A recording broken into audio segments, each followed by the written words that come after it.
ተበሳጭታ የተሰቀለች ፍየል የለችም አይደለ? ታንቃ የሞተች ፍየል ታውቃላችሁ እናንተ ሰፈር። አንድ ሼክ ምን ይላሉ?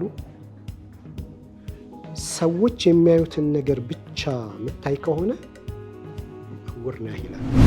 አንድ ምስኪን ሰው ነበርና በጣም ጾም ያበዛል፣ ኢባዳ ያደርጋል። እና አንድ ቀን ጾሙ ሊያፈጥር ቤቱ ሲገባ የሚበላ የለም። ምን የሚሰማው ይመስላችሁ? ውብና ማራኪ ንጹህና መልካም የሆነ ህይወት ይሆናል። ይህን ዓለም ብዙ ሰዎች አሳልፈውታል፣ ብዙ ሰዎች ኖረውታል። የኖሩት ሰዎች ሁሉ ግን አንድ ምስክርነት ይሰጣሉ።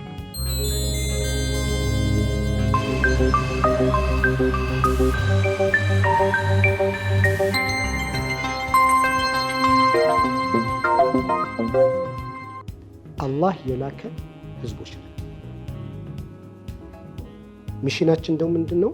ሊኑኽሪጀ ናስ ሚን ዒባደቲል ዒባድ ኢላ ዒባደቲላሂ ወሕደ። ምድር ላይ ሰው ወይ አላህን ያመልካል ወይም ደግሞ ሌላ ፍጡራንን ያመልካል። ስለዚህ ሌሎች ፍጡራንን ከማምለክ አላህን ብቻ ወደ ማምለክ ለማሸጋገር አላህ የላከን ህዝቦች ነን። ወሚን ضይቅ ዱንያ ኢላ ሲዓቲሃ። ዛሬ ወቅፋ የምናደርገው እዚህ ቃል ላይ ነው። ጠባብ ከሆነው የዱንያ ዓለም ወደ ሰፊው ዓለም ልናሻግራቸው ነው። ዱንያ ሁለት ዓለም አላት። አንደኛው ጠባብ ዓለም ነው፣ ሌላኛው ደግሞ ሰፊ ዓለም ነው። ጠባቡ ዓለም የራሱ መገለጫዎችና ባህሪዎች አሉት። አላህ ስብሓነሁ ወተዓላ በቁርአኑ መዒሸተን ደንካ ይለዋል። አስጨናቂ ኑሮ፣ ህይወትም አይለውም፣ ኑሮ ይለዋል። ضይቀን ጠባብ፣ ሐረጅ ችግር መከራ ያለው። ከአነማ የሰዓዱ ፊ ሰማ፣ ሰው ወደ ላይ ከፍ እያለ ሲመጣ ኦክሲጅን አጥሮት ትንፋሽ አጥሮት እንደሚጨነቀው የሚያስጨንቅ ህይወት ይለዋል። እዚህ ህይወት ውስጥ ብዙ አይነት ነገሮች አሉ። ጠባቡ ህይወት ደግሞ የሚመነጭበት ነገር አለው። ጠባቡ ህይወት በቁርአን የተገለጸበት ሁኔታ ራሱ ጀሀነም ነው የሚመስለው። ቀልባቸውን በሚመለከት ጥቁር ጨለማ ነው ይላል። ብርሃን እንዳይገባ የተዘጋ ማህተም የተደረገበት ነው።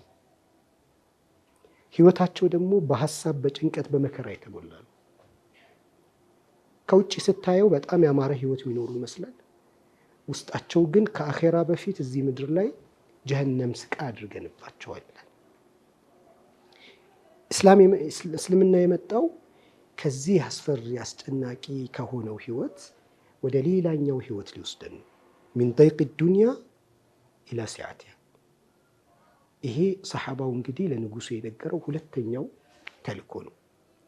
ሲጨርስ ወሚን ጀውሪል አድያን ኢላ ዐድሊል ኢስላም፣ ከተለያዩ አይዲዮሎጂዎች፣ እምነቶች፣ አስተሳሰቦች፣ ግፍና ጭቆና ለሰው ልጅ ሁላ ወደ መጣው ፍትህ ማሸጋገር ነው። እንዴት ነው ከጠባቡና አስጨናቂው ህይወት ወደ ሰፊው ህይወት የምንሸጋገረው? ያ ህይወት ምንድን ነው? አላህ ይህን ህይወት ሐያተን ጠይባ ይለዋል። በአላህ ገለጻ ውብና ማራኪ ንጹህና መልካም የሆነ ህይወት ይለዋል። እዚህ ምድር ላይ እነዚህ ሁለቱ ህይወቶች አሉ። ከዚህኛው ወደዚህኛው ህይወት ለመሸጋገር መንፈሳዊም በለው የጀነት ህይወትም በለው ግን አንድ ህይወት አለ። ለመግባባት የመንፈስ ልቅናችን፣ ንጽህናችን አሻግሮ የሚወስደንና የምናጣጥመው የምንቀምሰው ህይወት ማለት ነው። ይህንን ያጣጣሙ ሰዎች ይህንን ሁለቱን ዓለም እንዴት አወዳድረው ገለጹት አንድ የምናየው ነጥብ ይሆናል። በመጀመሪያ ወደዚች ህይወት ወደ ሁለቱ ህይወት ለመረዳት ሰው ምንድነው፣ ሰው ከምን ተሰራ የሚለውን ነጥብ እናያለን። ለምንድነው ሰው ምንድነው የሚለውን ካልተረዳን የነዚህን ሁለቱ ዓለምን ጉዳይ መረዳት አንችልም።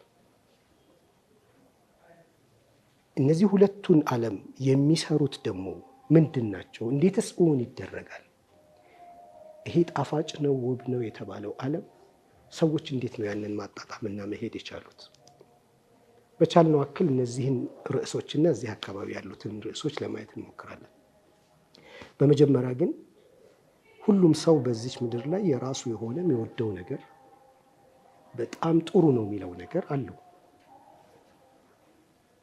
እናንተ እስከ ዛሬ ድረስ ባሳለፋችሁት ህይወት በጣም ውድና የሰው ልጅ ምንም አይነት መስዋዕትነት ሊከፍልለት የሚገባ መልካም ነገር ነው፣ ውስጣዊ ሰላም፣ ደስታ የሚሰጥ የደስታን ጥግ ማጣጣም እንድንችል የሚያደርገን ጉዳይ ነው የምትሉት ነገር ምንድን ነው?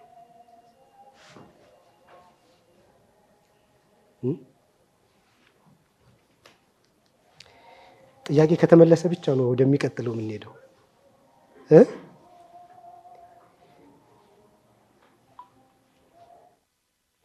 ፈضሉ ከአላህ ጋር ያለው ግንኙነት طيب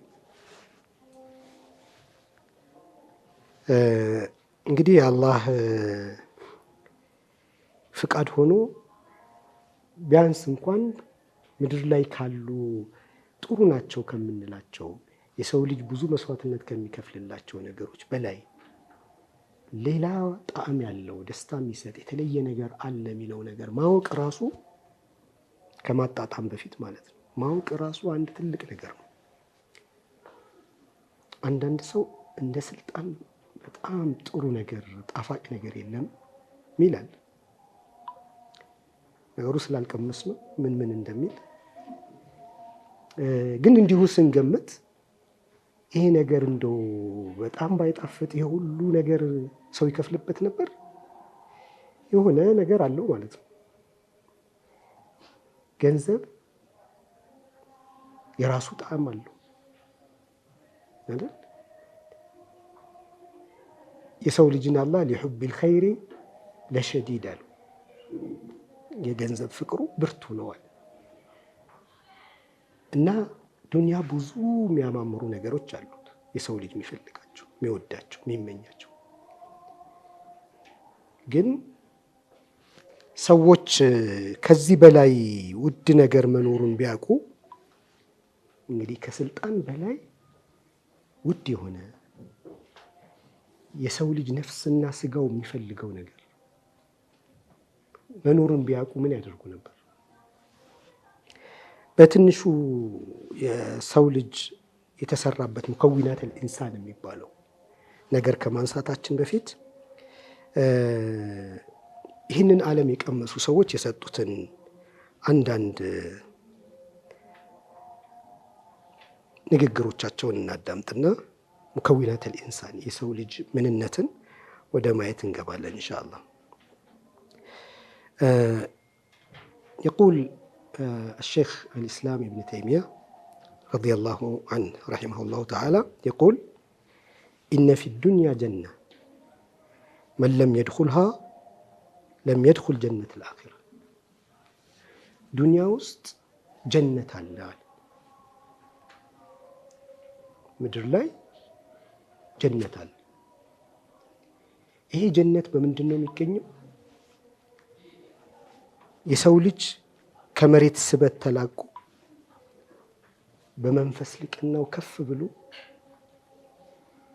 ይህንን ዓለም ሁሉ ከፈጠረ ፈጣሪ ጋር ሲገናኝና ከሱ ጋር በመገናኘቱ ምክንያት ደግሞ ምድር ላይ በሚሰጠው በሚለቀቅለት ደስታ ልክ የሚያገኘው ነው። እችን ያልቀመሳት ሰው ጀነት ያገኛት ይሆናል ብዬ እፈራለሁ፣ አያገኘውም ብዬ እፈራለሁ ይላል። ለምንድን ነው ያ ጀነት የተዘጋጀው? በዚህ ምድር ላይ ይህንን ከፍታ ወጥተው ማጣጣም የቻሉ ሰዎችን የተዘጋጀላቸው ስለሆነ ይሄ ቅድሚያ የተሰጣቸው ቅምሻ ነው ብለው ያምናሉ። በተጨማሪም ምን ይላል? ለይሰ ሊልቁሉቢ ሱሩሩን ወላ ለዘቱን ታማ ኢላ ፊ መሐበቲላሂ ወተቀሩቢ ኢለይሂ ቢማ ዩሒቡ። የሰው ልጅ ልብ ኢብኑል ቀይም እንደሚሉት አንድ ክፍተት አለው። ምድር ላይ ያለ ነገር ሁሉ ቢሰጠው ረሃቡን የማይሞላለት ክፍተት አለው።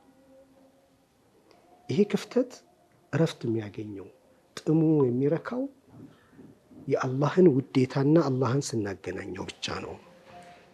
ከፈጠረው ፈጣሪ ጋር ኮኔክት ማድረግ ካልጀመረ የሰው ልጅ ረሃብና ስቃይ አይበርድም እና ለልብ የመጨረሻ ደስታና እረፍት ፈጽሞ አታገኝ ከአላህ ፍቅር ጋር እስካልተገናኘች ድረስ እና አላህ የሚወደውና የሚያፈቅረውን አላህ ያዘዘውን ነገር የመስራት መውደድ እስካልጀመረች ድረስ።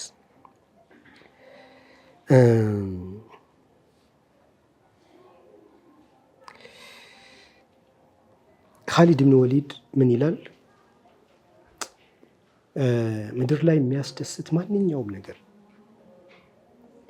እኔ ቀኔ ሙሽራ ሆኜ ያሳለፍኩበት ቀን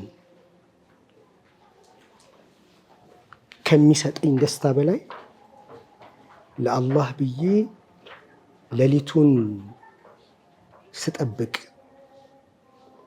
እና ልታገል ጠዋቱን ህይወቴን ልሰዋ ባለበት ሰዓት ላይ የሚሰማኝ ደስታ በሙሽርነት ጊዜ እንኳን አይሰማኝም።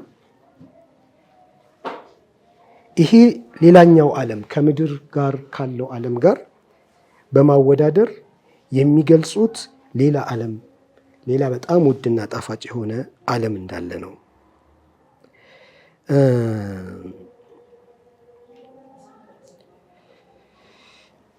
ኢብኑ ተይሚያ እስር ቤት አስገቧቸውና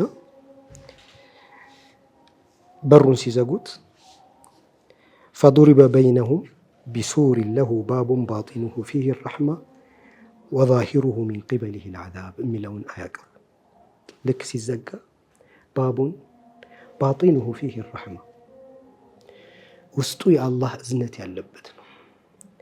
وظاهره من قبله العذاب ከውጪ ደሞ ቅጣት ያለበት ነው። እና ምን አሉ? ማ የስነው አዕዳኡ ቢ ጠላቶቼ እኔን ምን ሊያረጉኝ ይችላሉ አሉ። አነ ጀነቲ ወቡስታኒ ፊ ሰድሪ የኔ ሰላሜ፣ ደስታዬ፣ ማረፊያዬ ሁሉ ያለው ደረቴ ውስጥ ነው። ደረት በኋላ እናየዋለን። ፊ ሰድሪ ያሉ የትም ቢያደርጉኝ ከሰድሪ አይለዩኝ። እነሱ ቢያስሩኝ ኸልዋዬ ነው፣ ለብቻዬ አላህ ጋር ማወራበት ጊዜ ነው። ቢገሉኝ ወደሱ ነው የሚሄደው፣ ሸሂድ ነኝ። ከሀገር ቢያባሩኝ ደግሞ ለእኔ ጉብኝት ነው ካሉ በኋላ ነው ኢነ ፊ ዱንያ ጀና መን ለም የድኹልሃ ለም የድኹል ጀነት ልአኺራ ኢነሃ ጀነቱል ኢማን። ኢማን የሚያመጣው ጀነት ነው። እና ጠላቶቼ እንዲህ ሲያደርጉ በዛ ውስጥ በገባሁበት ጊዜ ያገኘሁትን ጣዕምና ደስታ ቢያውቁ ይህንን አያደርጉልኝም ነበር፣ ግን ይህን ላደረጉልኝ አመሰግናቸዋለሁ ይላል። አንዲት ሴት ባሏ ህይወትሽን የመከራና የስቃይ አረግብሻለሁ አላት። አትችልም አለችው። ደስታማ ባንተ እጅ ቢሆን እንደው ብዙ ነገር ሊደረግልህ ይገባህ ነበር። ግን ማንም ሰው ምድር ላይ እኔን ህይወቴን የስቃይና መከራ ሊያደርገው አይችልም። የማይችልበት ምክንያት ደግሞ ደስታዬ ውስጥ ስላለ፣ ደስታዬ ከአላህ ጋር ባለኝ ግንኙነት ስለሆነ ይህንን መቀማት የሚችል ሰው የለም አለችው። አላህም በቁርአኑ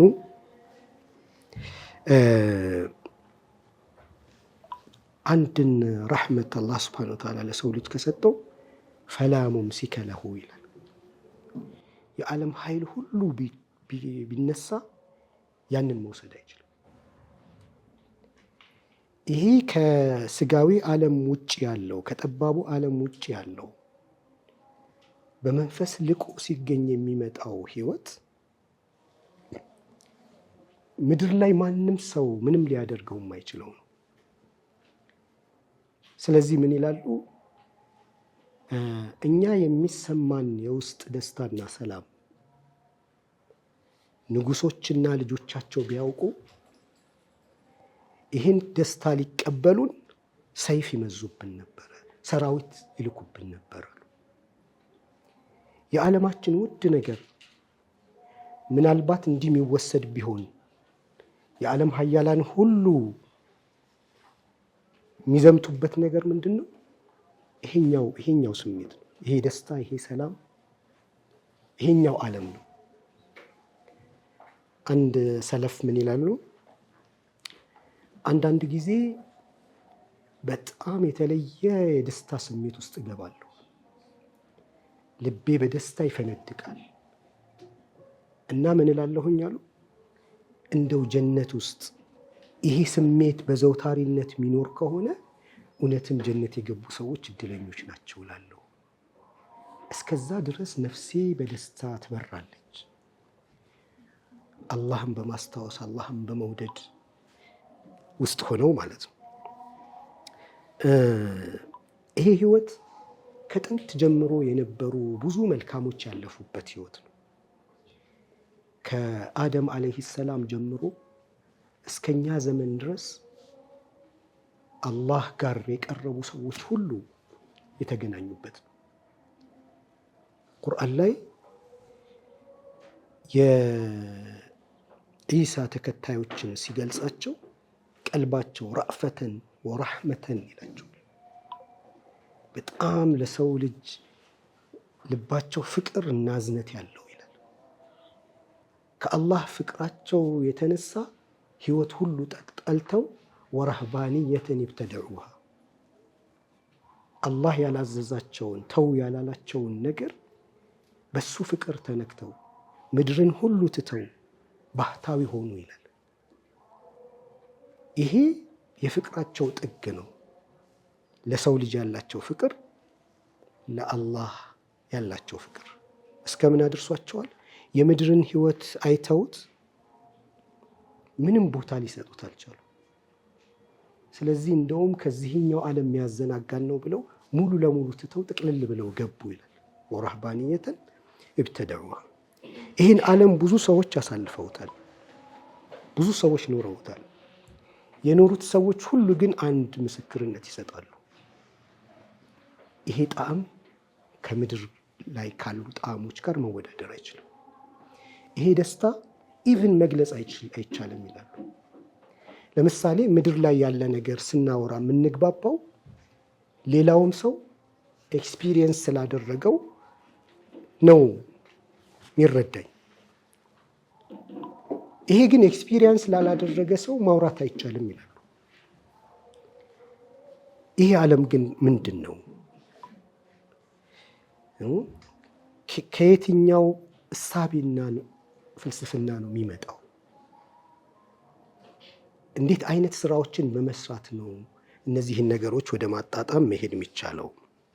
አንድ ምስኪን ሰው ነበርና በጣም ጾም ያበዛል፣ ኢባዳ ያደርጋል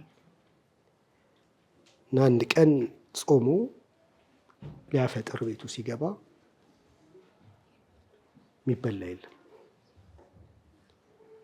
ምን የሚሰማው ይመስላችሁ? ለአላህ ጾመዋል፣ ተርበዋል። ከዛ ሲገባ ቤቱ ምንም የለም የሚበላ። እስቲ ገምቱ ምን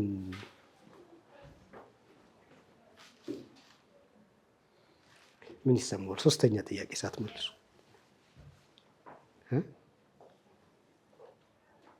ምን የሚሰማው ይመስላችኋል? እሺ ምርጫ ልስጣችሁ። እኔ ለአላህ ብዬ ጾም እንዴት አላህ የምበላው ነገር ይከለክለኛል ሊል ይችላል አይደል? አንዱ እሱ ግን አለቀሰና ምን አለ? አላህ ሆይ ለኔ ይሄ ፍቅርና ክብር ለኔ ተገብቶኝ ነው ወይ ይሄን የሰጠኸኝ? የምትወዳቸውን ሰዎች በምትሞክርበት ነገር ሞከርከኝ። እስከዚህ የፍቅር ደረጃ እስከዚህ ክብር ደርሼ ነው ወይ ብሎ አለቀሰ ይላል።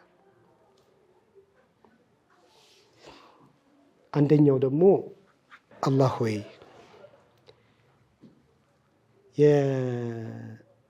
የቂያም ቀን ጥፋቴ ወንጀሌ በዝቶ ጀሀነም ብትፈርድብኝ እኔ ላንተ ባለኝ ፍቅር እለምንሃለሁ፣ እማጸንሃለሁ። ከዛም አልፎ እሳት ውስጥ ብትከተኝ እሳት ውስጥ ሆኜ ላንተ ያለኝ ፍቅር እገልጻለሁ አለ። ስለዚህ የሆነ ዓለም አለ ማለት ነው። አንድ ታሪክ ልጀምርላችሁና ወደ ሙከዊናት ልኢንሳን እንመጣለን። የፊርዓውን ሰራተኛ ሙሽት ታሪክ ታውቃላችሁ? ይሰማለ? የፊርዓውን ሚስት ሙሽት አይሜን ኻዲም ባሪያ ሙሽት ታሪክ እንኳን አልሰማችሁ፣ ማስታወሻ ይሆናችኋል። ረሱል ሰለላሁ ዐለይሂ ወሰለም ሚዕራጅ በወጡበት ጊዜ በጣም ደስ የሚል ሽታ አወዳቸው። ጅብሪል አለይሂ ሰላምን ምንድን ነው ይሄ አሉት አላቸው። ይሄማ የፊርዓውን ሰራተኛ ሙሽጧ እና ይሄ ሰውነቷ ስትቃጠል የመጣው ሽቶ ነው አሉት። ታሪኩ ምንድን ነው? ፊርዓውን ጋር ሆና እሱ እኔ ጌታ ነኝ አምልኩኝ ይላል። እሷ ደግሞ በድብቅ አላህን ታመልካለች። የሙሳን መልእክት ተቀብላ በሚስጥር ፈጣሪዋን ታመልካለች። ይህ አምልኳ በጣም እየጨመረ ይመጣል። መደበቅ የማትችልበት ደረጃ ትደርሳለች። የፊርዓውን ቤት ምታድግ እያበጠረች ሙሽጧ ሲወድቅባት ቢስሚላህ አለች። በአላህ ስም ስትል በአባቴ ማለትሽ ነው አለቻት። አይ የኔም የአባትሽም ጌታ በሆነው አላህ አለች። ለአባቴ ልንገረው አለች። አሁን ንገሪው። ተጠራች፣ እንዲህ ብላለች። አንቺ ከኔ ውጭ ጌታ አለሽ አላት። አዎ። ማን ነው? የኔም ያንተም ጌታ የሆነው አላህ አለች። ከዛ በኋላ ነሐስ አቅልጠው እሷንም ልጆቿንም እዛ ውስጥ ሊከታት ይወስናል። ሕፃን ሆነው ከተናገሩ ከሚባሉት ውስጥ አንዱ የእሷ ልጅ ነው እና እዛ ውስጥ እየገቡ ሲቃጠሉ አይታ በጣም መጨረሻ ላይ ነው እሷን ሚከታትና ልጇ ከዚህ እሳት እዛ ያለው እሳት ይበልጣል፣ እናቴ ሆይ ግቢ አትፍሪ አላት። ገባች። የእሷ ሽታ ነው አሉ። ስንት ዘመናትን ተሻግሮ ለአላህ ፍቅር ሲባል የተከፈለው የእሷ ሰውነት ሲቃጠል ልጆቿ ሲቃጠሉ የነበረው ረሱል ሰለላሁ ዐለይሂ ወሰለም ሚዕራጅ በወጡበት ጊዜ በጣም የሚያውጅ ሽታ ሆኖ ያንን አሸተቱ። ይህ ፍቅር ይሄ መንፈሳዊ ዓለም ምንድን ነው የሚለው? እንዴት ነው ይሄን ምስል ልንኖረው የምንችለው? ወደዚህ እንዴት ነው የምንመጣው? እነዚህ ጥያቄዎች እንግዲህ በደንብ ማንሳት ይፈልጋል። ያለንን ሰዓት ቶሎ ቶሎ ለመጠቀም የመጀመሪያ ጉዳይ ወደዚህኛው ሐሳብ ለመምጣት አንድ ሐሳብ ላይ መስማማት ይፈልጋል። ያም ምንድነው? ሰው ምንድነው? ሰው ከምንድን ነው የተሰራው? ወይም ሙከዊናተል ኢንሳን ሰው የተሰራበት ስሪቱ ምንድነው? ብዙ ጊዜ የምንሰማው ሰው ምን አለው? ስጋ አለው አይደል? ይሄ ሁላችንም እንስማማበታለን። ከዛ ሌላ ምን አለው? ሩህ። ሌላ ምን አለው?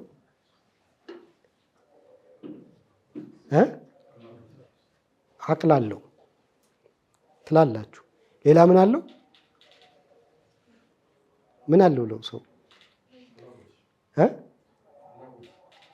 ሙከዊናተል ኢንሳን ሰው የተሰራበት ማሽኖቹ ምንድን ናቸው? ሰው የሚባለው ምንድን ነው ያለው? ቀልብ አለው፣ ሩህ አለው፣ ስጋ ጀሰድ አለው፣ አቅል አለው አለን። ኦኬ። የሰው ልጅን አቅሉን አይታችሁ ታውቃላችሁ? ለምን አለው አላችሁ?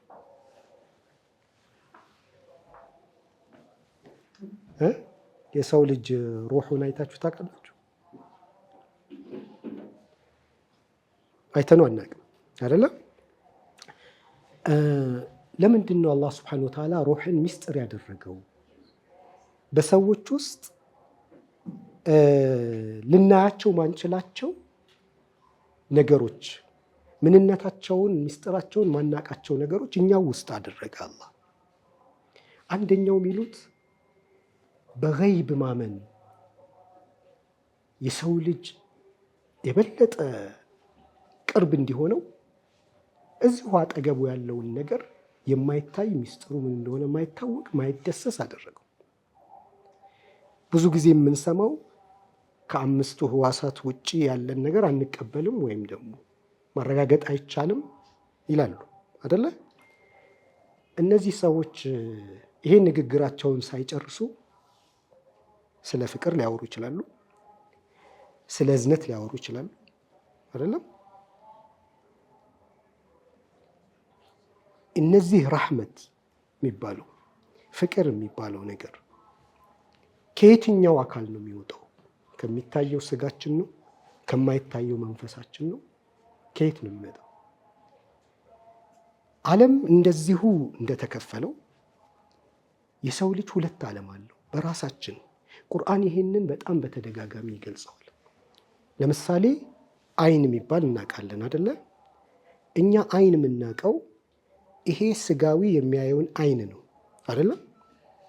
ቁርአን ጋር ስንመጣ ግን አይን ስጋ ውስጥ ብቻ የሆነውን አይን አይደለም ይነግረን።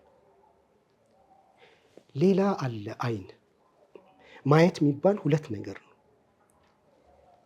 ስጋውን የሚያይና ከስጋው በላይ የሆኑ ነገሮችን ደግሞ ማየት ነው። የሰው ልጅ በጣም ልቆ ሄዷል የሚባለው ይሄ ኖርማሊ የምናየው ስጋ በላይ ያለውን ዓለም ማየት ነው። ለዚህም ምን ይላል ቁርአን?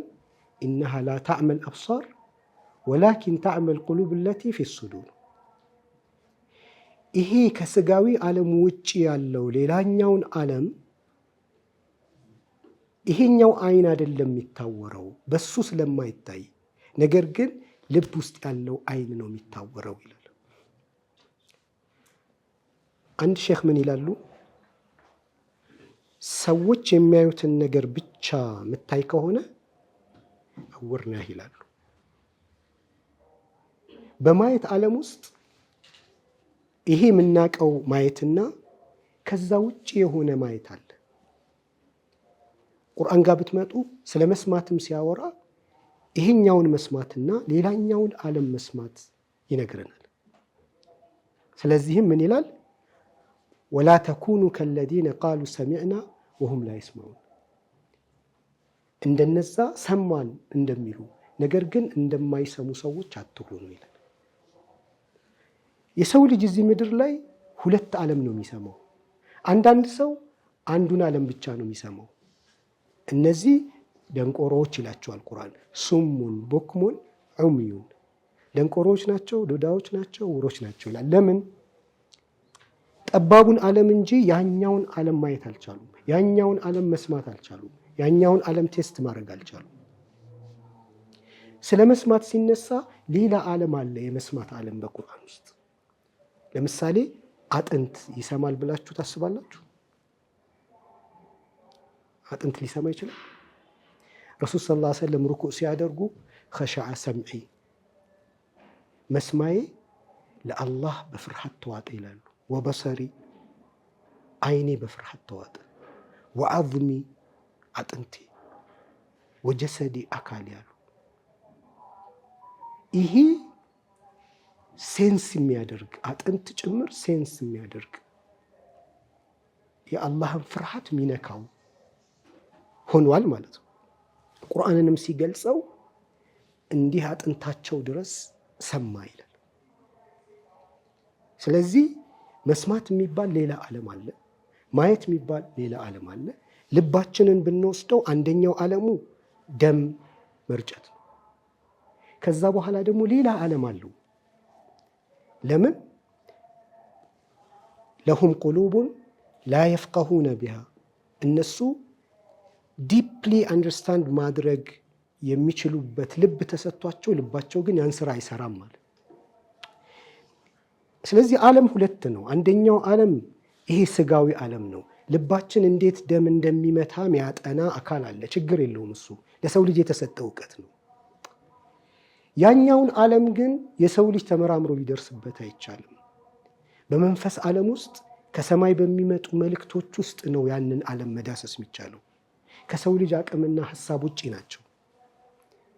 እና የሰው ልጅ ሁለት ነፍስና ስጋ አለው ብቻ ብለን የምንከፍለው ሳይሆን እያንዳንዱ ነገራችን ነፍስና ስጋ አለው።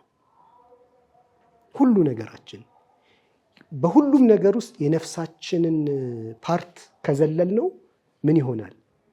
ኢንሁም ከልአንዓሚ በልሁም አበል ይላል። የመንፈሱን ዓለም በደንብ እንዲኖረው የተሰጠንን ነገር ስጋውን ዓለም ብቻ እንዲኖር ስናደርገው እነሱ እንስሳ ናቸው ይላል። እንደውም ከእንስሳ በላይ መንገድ የሳቱ ናቸው። ምክንያቱም እንስሳ ለዚሁ ዓላማ ነው የተፈጠረው፣ እስከዚህ ነው ልካቸው።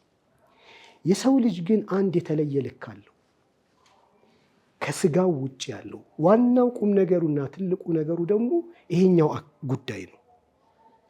ወነፈኽና ፊሂ ሚን ሩሒና፣ ከኛ ሩህ እፋልንበት ይላል። አንዳንዶቹ ትዕዛዝ ማለት ነው ይላሉ።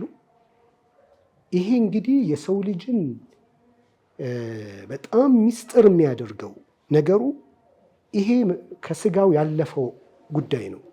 በስጋችን ከእንስሳ ጋር እንመሳሰላለን። ስለዚህ የሰው ልጅ ከፍጡራን መካከል አንዱ ነው ወይስ ከፍጡራን ሁሉ የተለየና ዩኒክ ነው የሚል ጥያቄ መጀመሪያ መልስ ማግኘት አለበት። የሰው ልጅ ከፍጡራን መካከል አንዱ ነው ካለን በሬ አለ፣ በግ አለ፣ ምናምን አለ፣ ከዛ ሰው አለ ማለት ነው። አንድ ዶክተር ስለ ሰው ልጅና እንስሳ ሲያወራ እንግዲህ በታሪካችን ተበሳጭታ የተሰቀለች ፍየል የለችም አይደለ? ታንቃ የሞተች ፍየል ታውቃላችሁ እናንተ ሰፈር? ተበሳጭቶ የሞተ ፍየል ወይ ተበሳጭታ ራሷን ያነቀች ዶሮ ምናምን አናውቅም። ግን ተበሳጭቶ የሚሞት ሰው አለ አይደለ? ይሄ ሰው ምንድን ነው? ዩኒክ ፍጡር ነው ወይንስ ከፍጥረታት መካከል አንዱ ነው? ቁርአን ምን ይለናል? የሰው ልጅ ዩኒክ ፍጡር ነው። የዚህች ዓለም አይደለም ምድር ላይ በዩኒቨርሱ አጠቃላይ የተለየ ፍጡር ነው ሰው። ስለዚህ ይሄ የተለየውን ፍጡር ምንነቱን ማወቅና መመርመር ይፈልጋል። የተሰራበትን ሙከዊናቱን መረዳት ይፈልጋል። ይህንን ቁርአን ሰው ከምን ተሰራ ይላል። ቅድም አንኳር የሆኑትን አራቱን አንስተናል። ሰው ልጅ ነፍስ የሚባል ነገር አለው ይላል ቁርአን። ሰው ልጅ ሩህ የሚባል ነገር አለው። ሰው ቀልብ አለው። ሰው ሰድር አለው። ይሄ ጉዳይ ስናነሳ እያንዳንዳቸው የራሳቸው የሆነ ስራ አላቸው። ለምሳሌ ሰው ጭንቅ ጥብብ ሲለው ምኑ ነው ጭንቅ ጥብብ የሚለው? አቅሉ ነው? ፉአዱ ነው? ቀልቡ ነው? ቁርአን ሰድሩ ነው ይላል። ይሄ የመንፈሱ ዓለም ልቅናው ሲመጣ ደግሞ ምን ይሆናል? አለም ነሽራህ ለከ ሰድረክ፣ ደረቱ ሰፊና ክፍት እናደርገዋለን ይላል። ፈመን ዩሪድ አን የህዲየሁ የሽራህ ሰድረሁ ሊልኢስላም፣ ደረቱን ሰፊ እናደርግለታለን። ወመን ዩሪድ አን ዩድለሁ የጅዐል ሰድረሁ ደይቀን፣ ደረቱን ጠባብ እናደርገዋለን። ስለዚህ ሰውን ስናክም፣ ራሳችንን ስናክም ጭንቅ ጠበብ ሲል ይሄ ሰድራችን ጋር ያለውን ነገር መስራት ማለት ነው። ሰድር እንዴት ነው የሚጠበው? እንዴት ነው የሚሰፋው? ከዛ ቀልብ ጋር ይመጣል። ቀልብ በጣም ከ20 በላይ አይነት ቀልቦች አሉ። ዶክተር በሳይንስ ስንት አይነት ልብ ነው ያለው? በሽተኛ፣ ጤነኛ፣ መካከለኛ ምናምን እንዴት ነው አላውቀውም። ቁርአን ላይ ግን ቀልብ 20 አይነት ቀልቦች አሉ። ከዛ በላይ አይነት ቀልብ አለ። ስለዚህ የሰው ልጅ ከነዚህ ቀልቦች መካከል መምረጥ ይችላል። ከመረጠ በኋላ ያንን አይነት ልብ እንዲኖረው እንዴት ማድረግ እንዳለበት ቁርአን ያሳየዋል። ነገር ግን የመጀመሪያ ጥያቄ ቁርአን ላይ ከቀረቡት ቀልቦች ውስጥ ስንቶቹ ጋር እንተዋወቃለን? ምንድናቸው የሚለው ዝርዝራቸው ምንድን ነው? እኛስ የትኛው የበለጠ ነው የማረከን? የትኛውንስ ጠላ ነው? ለምሳሌ የታሸጉ የሚባሉ ልቦች አሉ። ይሄ የታሸገ ልብ በጣም በብዙ ክፋት ረጅም ርቀት ሄዶ የሰው ልጅ ክፉ ሆኖ የሰው ልጅን ጎድቶ በድሎ ከፈጣሪው ከአላህ ርቆ ተውበት እንዲያደርግ በተደጋጋሚ ማስታወሻ ተደርጎለት አልሰማ ብሎ ጨረሻ ላይ የተዘጋበት ሰው። ጨለማ የሆኑ ልቦች አሉ። በሽተኛ ልቦች አሉ። መረድ የሚባል ፊ ቁሉብህም መረድ። እንግዲህ የልብ በሽታ እኛ የምናውቀው ስጋዊው ነው አይደለ? እሱ ከእንስሳ ጋር ተመሳሳይ የሚያደርገን እውቀት ነው። ነገር ግን ሌላ በሽታ አለ ቀልብ። ከበሽታም አንጻር ከከፍታም አንጻር ከዱንያ ጠባቡ ዱንያ ውጭ ያለውን ነገር ካላወቅ ነው ያን ዓለም አናውቀውም ማለት ነው። ይሄ ከቀልብ ጋር የተያያዘ ነው። ነፍስ ጋር ስንመጣ 4 አይነት ነፍስ አለ። አንደኛው ነፍስ አማረቱን ቢሱ ነው። ሁልጊዜ በክፉ የሚጎተጉት ነፍስ ነው። እዚህ ጋር ለመድረስ ብዙ መጥፎ መንገዶችን ርቀት መሄድ አለበት። መጨረሻ ላይ ሰውየውን በመጥፎ የሚጎተጉተው ዓለም ላይ የምናያቸው ክፋቶች ሁሉ የመነጩት ከምንድን ነው? ይሄ በመጥፎ በሚጎተጉተው ነፍስ ነው። ሁለተኛው አማራት ቢሱእን ተሻግሮ ሲመጣ ነፍስን ለዋማ ይመጣል። ነፍስን ለዋማ ፈጣሪውን ያወቀ ነፍስ ነው። የፈጣሪን ትዕዛዝ ያወቀ ነፍስ ነው። ነገር ግን ይጥሳል። መልሶ ደግሞ ለምንድን ነው የጣስኩት ብሎ ደግሞ ይበሳጫል፣ ያዝናል፣ ራሱን ይወቅሳል። ነፍስ የሁላችንም ነፍስ ልሙልሃማ ትባላለች። ወነፍሲን ወማ ሰዋሃ ፈአልሃማሃ ፉጁራሃ ወተቅዋሃ። የሁላችንም ነፍስ ሙልሃም ነው። ሰው ልጅ ባዶውን አልመጣም እዚህ ምድር ላይ ሙልሃም ነው። መጥፎና ክፉን እንድናውቅ ተደርገን ነው የመጣ ነው። ከዛም አልፎ ነፍሳችን የተፈጠረችው ከስጋችን ዘመን፣ ሩሃችንም ከዘመን አቆጣጠሩ ይለያል። ነፍስና ስጋችን እኩል አይደለም የተፈጠሩት። አይደለም? መች ነው ነፍሳችን የተፈጠረው? ሩህ የሚባለው ነገር በአደም ዘመን ነው የተፈጠረው። የእያንዳንዳችን ሩህ ማለት ነው። ዘመኑ ሩቅ ነው። ነገሩም በጣም የሚገርም ድንቅና ሚስጥር ነው። ኢቭን ምድር ውስጥ ከገባን በኋላ እንኳን የነፍስና የሩህ እድሜ ሌላ እድሜ ነው እና እቺ ነፍስ መጥፎና ክፉን እንድታቅ ተደርጋ ነው የመጣችው። ይሄ ስጋችን ማለት ሳጥን ነው፣ እቃ ማስቀመጫ ነው። የዚህ የተከበሩ ውድ የሆኑ ሩህና ነፍስ የሚባሉ ነገሮች መቀመጫ ነው። እኛ በእውነቱ ምንድነን ካልን እነዚህ ነፍስና ሩህ ነን። ስለዚህ ሙከዊናት الانسان የሰው ልጅ የተሰራባቸውን ነገሮች ካወቅነው አንደኛው ተራና ትንሽ ነው ስጋችን። ሌላኛው ደግሞ ድንቅና ትልቅ ነው ሩሃችን። መላኢካ አደም አለይሂ ሰላም ሱጁድ ያደረጉለት መሆኑን የተገለጸው ሁለት ቦታ ነው። አንደኛው እውቀትን ከአላህ ካገኘ በኋላ ሱጁድ አደረጉ፣ መላእክት ሰገዱ ለአዳም። ሁለተኛው ደግሞ ቁርአን የሚገልጸው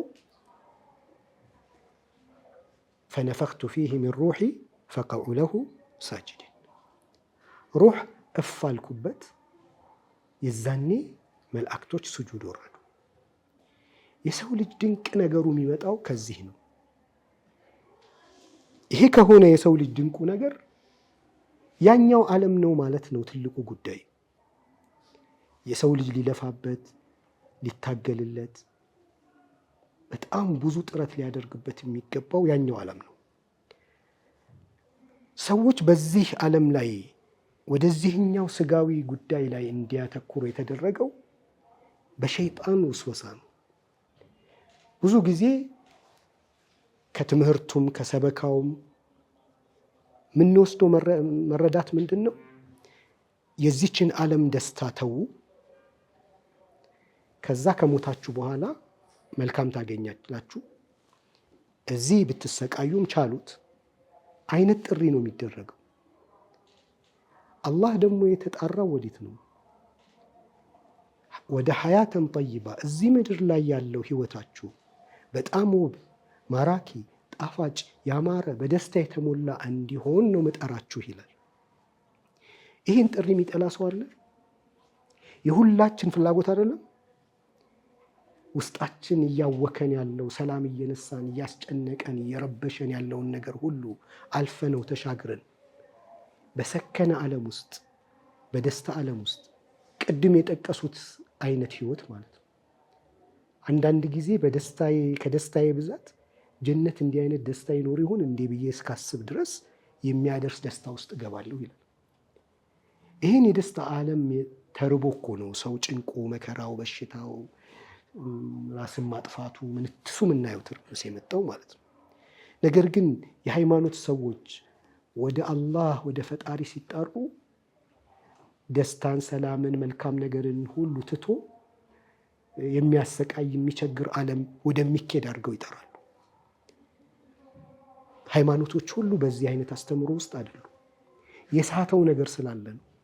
ለምን ሰው ወደ አላህ ተጠግቶ እንዴት ርቆ ከሚያገኘው ደስታ ያነሰ ደስታ ያገኛል? እና ይሄኛው የደስታው ዓለም ይሄኛው ጣዕም ያለው ዓለም በሂደት ሰዎች ሸይጣን ጋርዶብን ይሄንን ወደን ያንን እንድንረሳ አድርጎናል። አላህ ሱብሓነሁ ወተዓላ ነሱላህ ፈአንሳሁም አንፉሰሁም ይላል።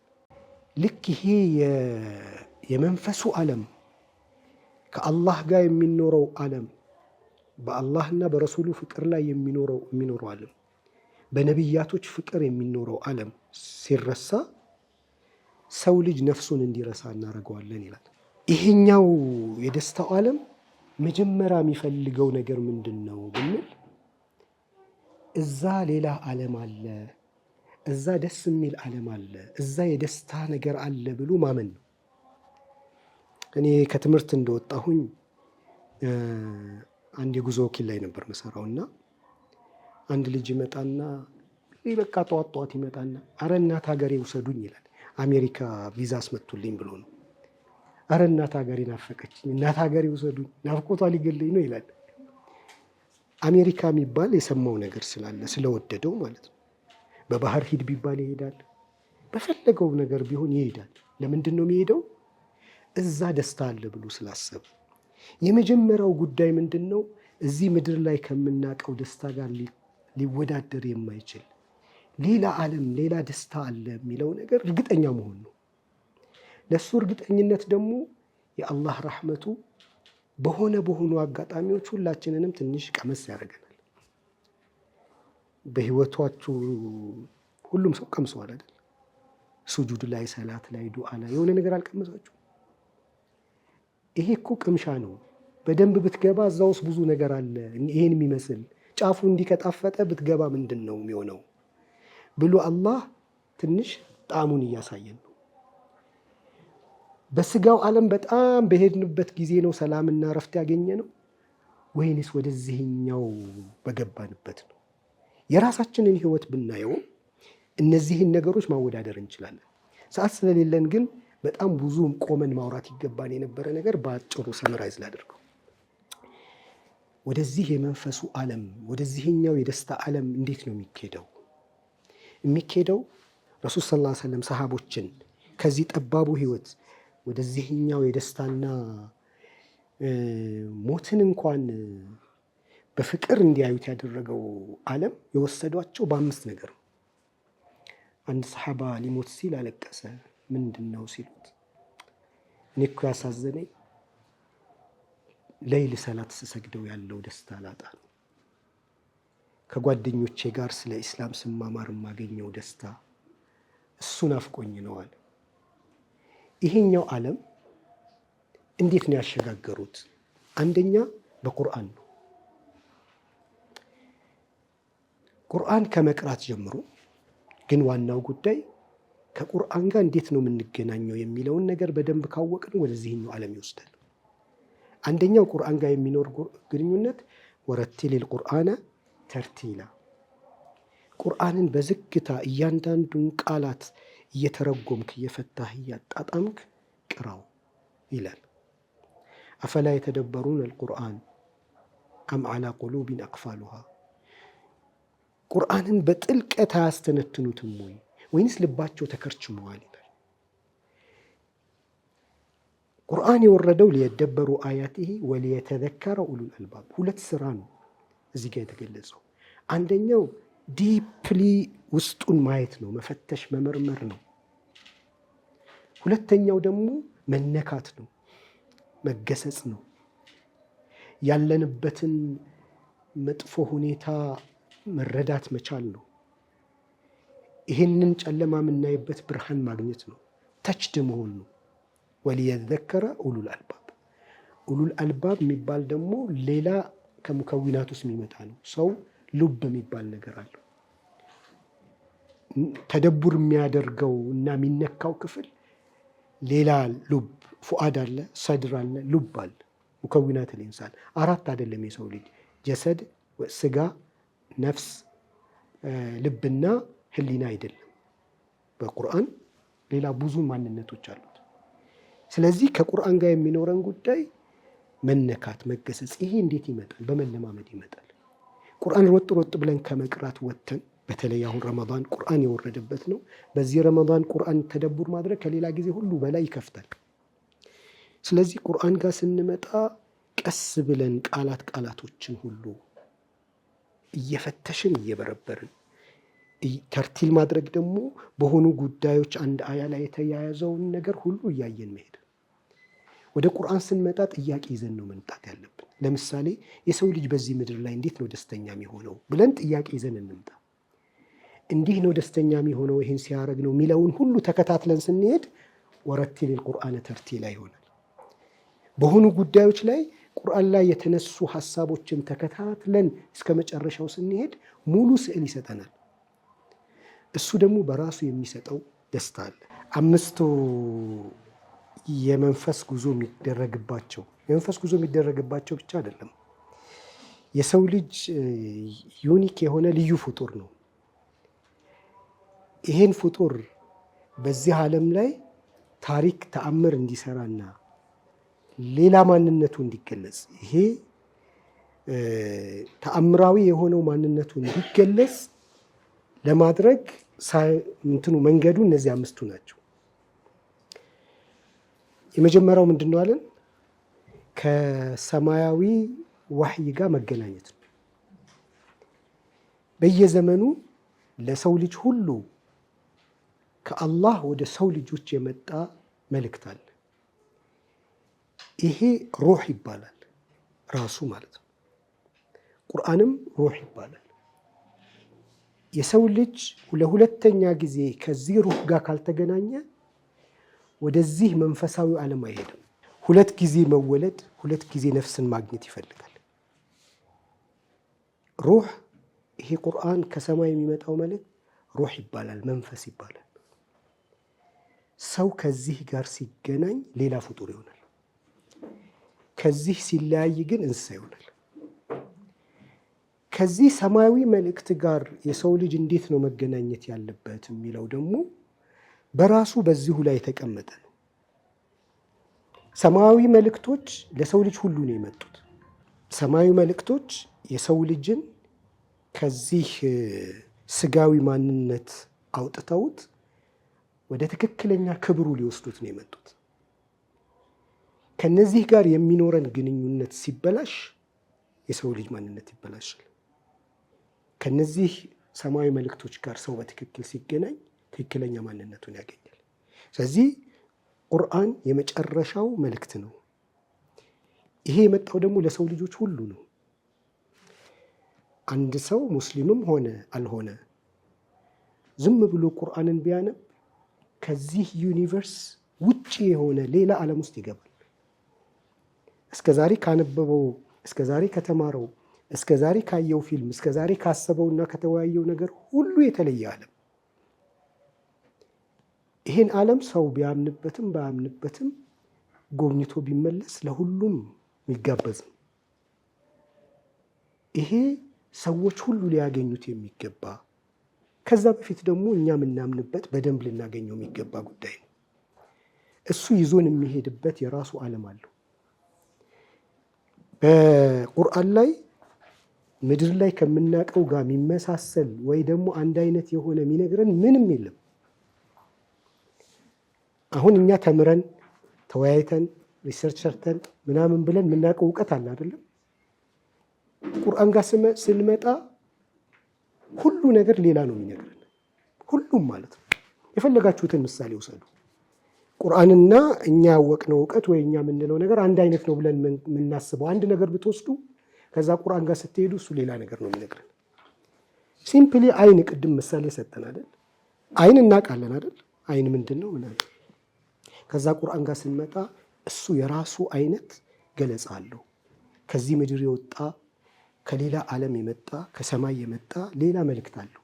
ስለዚህ ቁርአን ጋር ስንመጣ ጀምሮ የምንመጣበት መንፈስ ከዛ ልንወስድ የምንሄደውን ነገር ሁላ ከዚህ ይጀምራል ማለት ነው። ከቁርአን ጋር ተደቡር ማድረግ ይፈልጋል። ተፈቁህ ማስተንተን፣ ዲፕሊ ማየት ይፈልጋል። ቁርአንን እየሮጡ እያሯሯጡ መሮጥ እሱ የተወገዘ ነገር ነው። ዒባዱ ራህማን የአላህ ባሪያዎችን ባህሪ ሲገልጽ የአላህን ዚክር ቁርአን ሲያዳምጡ ደንቆሮና እውር ሆነው አያልፉም ይላል። ለምሳሌ እኛ ቁርአንን ስናነብ አንብበን ከዛ በኋላ ስንመለስ የቱን ነበር ያነበብነው ብለን ይጠፋናል አይደል? ምን ሆነን ነበር ማለት ነው? አላየነውም፣ አልሰማነውም። አንብበናል ግን አላየንም፣ አልሰማንም። እንደዛ አትሆኑ ይላል። ቁርአን ጋር ስትመጡ ከሱ ጋር እየተነጋገራችሁ እሱ ጋር ሆናችሁ ወኢዛ ቁሪአ አልቁርአን ፈስተሚዑ ለሁ ወአንሲቱ። ወደ ቁርአን ስትመጡ ፈስተሚዑ ማለት ምንም ነገር እንዳያመልጣችሁ በጥንቃቄ ይሁኑ። ወአንሲቱ ማለት ደግሞ ጸጥ በሉ። ውስጣችን ሀሳብ ይጮሃል፣ አካባቢያችን ድምፅ ይጮሃል። ከእንደዚህ ከውስጥም ከውጭም ጩኸት ወጥታችሁ ምንም ነገር እንዳያመልጣችሁ በጥቅም አዳምጡት ይላል። በዚህ መልኩ ቁርአን ጋር ስንገናኝ ይሄ የመንፈሱ ዓለም ራሱ ይዞን ይሄዳል። ያለው ሰዓት ትንሽ ስለሆነ ሌሎችን ሳንገልጽ እንዳያልፍ ወደ ሌላው እንሄድ። ከዛ ውጭ ያለው ሰላት ነው። የሰው ልጅ ምድር ላይ ብዙ ነገሮችን ሊፈጥር ይችላል። ነገር ግን ሰው ሰላትን ኢማጂን ማድረግ እንኳን አይችልም። እስቲ አላህ ጋር የምንገናኝበት የሆነን ነገር ክሬት አድርጉ ቢባል ምን አይነት ነገር ያደርጋል ሰው? ኢቭን ለማሰብ እንኳን የሚቻል አይደለም ሰላት። ኦኬ፣ ለምንድን ነው የመጣው? ከሰማይ ነው። ሊያገናኝም የመጣው ወደ ሰማይ ነው። ከረሱል ሰለላሁ ዐለይሂ ወሰለም ወህይ ይዘው ከመምጣታቸው በፊት ሐኒፍ የሚባሉ የነቢዩላህ ኢብራሂም የአብርሃምን መንገድ ነው የምንከተለው የሚሉ ሰዎች ነበሩ። በዘመኑ ሙሽሪኮች አረቦቹ ያመልኩት የነበረ ጣዖት፣ አላህን እናመልካለን ብለው ይገዙበት የነበረው መንገድ ሁሉ ስተት መሆኑን የሚያውቁ ከነሱ ሽርክም የወጡ ትክክለኛ እምነት ተከታይ ነን ብለው የሚሉ ነበሩ። እና ምን ይላሉ? አላህ ሆይ እነዚህ ሰዎች የሚያመልኩበት መንገድ ልክ እንዳልሆነ እናውቃለን፣ ነገር ግን እንዴት እንደምናመልክህ አናውቅም ብለው ያለቅሱ ነበር። አላህን እንዴት እንደምናመልከው ማወቅና ለማወቅ መካከል በጣም ብዙ ነገር ነው ያለው። እነዛ ሰዎች ወህይ እስኪመጣና ሰላት እስኪያውቁ ድረስ ከአላህ ጋር የሚገናኙበትን መንገድ አያውቁም ነበር። ይህን ትልቅ ጸጋ ማወቅ ይፈልጋል። ሰላት ከሌሎቹ ነገሮች ሁሉ በተለየ ሁኔታ ረሱል ሰለላሁ ዐለይሂ ወሰለም ኢስራእና ሚዕራጅ ወጥተው እዛ ነው መልእክቱን ይዘው የመጡት አይደለም። ነቢዩላህ ሙሳ አለይሂ ሰላም ክብርና ሰላም በሙሳ አለይሂ ሰላም ይሁንና 50 ሰላት የነበረውን ህዝቦች አይችሉም ብለው የመጣበት መንገድ ሁሉ የተለየ ነው ሰላት። ይሄ የሰው ልጅ ቀጥታ ከአላህ ጋር የሚያገናኘው ሩሑን ከአላህ ጋር የምናገናኝበት ነው። ስለዚህ ምን ይላሉ? ሰላት ውስጥ የሰው ልጅ ይሄ ዱንያ ምድራችን የሚፈጥረው ጭንቅ፣ መከራ፣ ስቃይ፣ ሐዘን ምናምኑ በሙሉ የሚበርደው በሰላት ነው። የሰው ልጅ በዚች ምድር ላይ ጥሩ የሚያገኝ መጥፎ ከስቃይ አይደለም። ኢነል ኢንሳነ ኹሊቀ ሀሉዓ፣ የሰው ልጅ ቅጠቢስ ሆኖ ተፈጠረ ይላል። ኢዛ መሰሁ ሸሩ ጀዙዓ፣ ትንሽ መጥፎ ነገር ሲነካው ተስፋ የሚቆርጥና የሚበሳጭ ነው ይላል። ቁርአን ላይ የሰው ልጅ ላይ የደረሰ ነገር በሙሉ ምን ብሎ ነው የሚገልጸው? መስ ብሎ ነው የሚገልጸው። ነካ ሲያደርገው ማለት ነው። እንደው የእውነት መከራ ቢወርድበት ምን ሊሆን ነበረ? ገና ሲነካ ተስፋ ይቆርጣል። ወኢዛ መሰሁ ልኸይሩ መንዋ፣ መልካም ነገር ሲያገኝ ደግሞ ስስታምና ትዕቢተኛ ይሆናል። በሁለቱም የሰው ልጅ ውስጡ ይሰቃያል። ከዚህ ሚድነው በምንድን ነው? ኢለል ሙሰሊን ይላል። ሙሰሊን ብቻ ሳይሆን አለዚነ ሁም ፊ ሰላቲሂም ኻሺዑን። ሰላት የሰው ልጅ ከዚህ ምድር ወጥቶ ወደ ሌላኛው ዓለም የሚሄድበት መንገድ ነው። በዛው ልክ ደግሞ በሰውና በሰይጣን መካከል ትግል የሚደረግበት ሜዳ ነው። ሰላት ላይ ሲቆም አላሁ አክበር ብሎ ሲጀምር ምድር ላይ ያሉ እኔን ያሳሰቡኝ ያስጨነቁኝ ጉዳዮች ሁሉ ትንሽ ናቸው፣ አሁን የያዝኩት ቁም ነገር አላህ ፊት መቆሜ ትልቅ ነው ብሎ ከሁሉ ነገር ባዶ መሆን አለበት ይላል። እንደውም ሐሳብ ያሳሰበን ጉዳይ ካለ እሱን ትንሽ ካረገብነው በኋላ ነው መግባት መጨረስ ያለበት ምናምንም ካለ። ባዶ በሆንን ቁጥር ነው ከሰላት ብርሃን እየተሞላ የሚመጣው። ስለዚህ ሸይጣን ጋር ወስዋስ ይመጣል፣ የረሳነው ያስታውሰናል፣ ብዙ ነገር አለ። ይሄንን እየረሳን እየተውን ወስዋሱ ሲመጣ ወደ ሌላ ሊወስደን ሲል እየተመለስን ወደዛው ትኩረት አድርገን ልባችንም ስጋችንም ሁሉ ነገራችንን እዛው ሆኖ ስንሰግድ ይሄ የመንፈስ ልቅናው ይመጣል። ሰው እዚህ ውስጥ ነው የሚሰራው። ይሄ ለምድር ለሰማያዊና ለመንፈሳዊ ህይወታችን ብቻ አይደለም።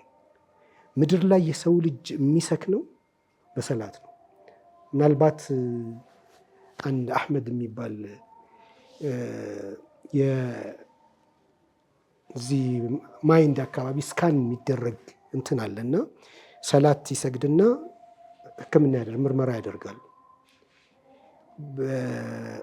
አለኹሹዕ ሰላት ይሰግድና ምርመራ ያደርጋል። ሶስተኛው ደግሞ በጣም ተመስጦ ሰላቱን ሰግዶ ምርመራ ያደርጋል እና ቅርጹ ራሱ ይለወጣል። በኋላ ምንድነው እዚህ ምድር ላይ ያለ ውጥረት፣ ጭንቀት ሁሉ የሚራገፍበት ቦታ ነው። ወደ መስከን የምንመጣበት ቦታ ነው። እንደዚህ ቻርጅ ካልተደረገ የሰው ልጅ የምድር ስቃይና መከራ አይችለውም። በጣም ከባድ ነው የሚሆነው። ስለዚህ ይሄ ሪሊፍ የምናገኝበት ወደ መንፈሱ ዓለም የምንሄድበት ነው። ገብተን ዝም ብለን ከወጣን በጣም ችግር ነው፣ ኪሳራ ነው። ስለዚህ ከውዱእ ጀምሮ ይሄን ጉዳይ እያሰብንበት በትክክል የመስገዱን ጉዳይ ኤክሰርሳይዝ ስናደርግ ይሄ መንፈሳዊ ዓለሙ የውስጥ መስከኑ እየመጣ ይመጣል ማለት ነው። አንዳንዶች ምን ይላሉ? 10 ዓመት በላይ ሰላት አታገለኝ። ይሄ የሚፈለገውን አይነት ከዚህ ዓለም አውጥቶ ረስተን ወደ ሌላ ዓለም እንድንሄድ የሚያደርገንን ሰላት ለመስገድ 10 ዓመት አታገለኝ። ከዛ በኋላ ህይወቴን ሙሉ ግን ፍሬውን ስቀምሰው ኖርኩኝ ይላል። ከዚህ በሰላት ዓለም ውስጥ ጉዞ አለ። አሁን ከምንሰግደው ሰላት ወደ ሌላኛው የሰላት ዓለም መጓዝ ሌላኛው ሁለተኛው ነገር ነው። ሶስተኛው የመንፈስ ጉዞ የሚካሄድበት ዚክር ነው። ይሄም እንደዚሁ ነው። የሰው ልጅ ሊያስበው የሚችል ነገር አይደለም። ለምሳሌ ሱብሃንአላህ፣ አላህ የጠራ ነው፣ አላህ ታላቅ ነው በማለት የሰው ልጅ ጣዕም ደስታ ሊያገኝ ይችላል። እንዴት ማሰብ ይቻላል? ነገር ግን እዚህ ውስጥ በጣም የሚገርሙ ደስታዎች፣ የሚገርሙ ሰላሞች አሉ። ዚክሮች ረሱል ሰለላሁ ዐለይሂ ወሰለም በቁርአንም በሐዲስም የተገለጹ ዚክሮች። ዚክር ማለት አላህን የማስታወስ ነገር ማለት ነው። ይሄ በሁለት መልኩ ነው የሚሰራው። አንደኛው ያንን ጉዳይ እኛ እንድንሆነው የሚያደርገን ነው። ለምሳሌ ረዲቱ ቢላሂ ረባ ወቢልኢስላሚ ዲና ወቢሙሐመድን ሰለላሁ ዐለይሂ ወሰለም ነቢየን ወረሱላ። አላህ የኔ ረብ ፈጣሪ መሆኑን ወደድኩኝ። እንደው አላህ ፈጣሪያችን መሆኑን መውደድ የሚባል አንድ ጊዜ አንድ ሼክ እንደው አላህ ከሰጣችሁ ጸጋ ውስጥ ሁሉ ትልቁ ጸጋ ነው የምትሉት ነገር ግለጹ አለ። ሁሉም የተለያየ ነገር ገለጸ እና አንድ ወጣት ልጅ ነበር። አንተ አላህ ከሰጠህ ጸጋ ሁሉ ትልቁ ጸጋ ምንድን ነው ሲለው፣ አላህ ረብ መሆኑ ጌታዬ መሆኑ ነው ትልቁ ጸጋ አለ። ይህንን በመደጋገም ምን ይላል ሐዲሱ ላይ? ረዲቱ ቢላሂ ረባ፣ ረብ አላህ ጌታዬ መሆኑን ወደድኩ፣ እስልምና መንገዴ መሆኔን ወደድኩ፣ ነቢዩ መሐመድ ሰለላሁ ዐለይሂ ወሰለም መልእክተኛዬ መሆናቸውን ወደድኩ ብሎ ሲደጋግም ጠዋትና ማታ አላህ ይህን ውዴታ ይሰጠዋል። ስለዚህ ዚክር አንደኛው ነገር ምንድን ነው? ያ ነገር እንድንሆን ነው የሚያደርገን። እንድንሆን የቅድሙ ዱዓ ረሱል ሰለላሁ ዐለይሂ ወሰለም ኸሸዐ ሰምዒ ወበሰሪ ወሙኺ ወዐዝሚ ሲሉ ጆሮዬ፣ አይኔ፣ ሙኽ መቅኖዬ፣ አጥንቴ ፈራ ሲሉ ይህንን በመደጋገም ወደ መሆን እንሄዳለን። ዚክር በጣም ትልቅ ስንቅ ነው። ኢብኑ ተይሚያ ጠዋት ሱብሒ ከተሰገደ በኋላ እስከ ፀሐይ መውጫ ድረስ ፋቲሐን ብቻ እየደጋገሙ፣ አንዳንዶች ሌሊት ሰላት ቆመው በአንድ አያ ወይም በአንድ አጭር ሱራ ይነጋ ነበር። እዛ ውስጥ በሚያገኙት ደስታ በሚደጋግሟቸው ነገሮች ማለት ነው።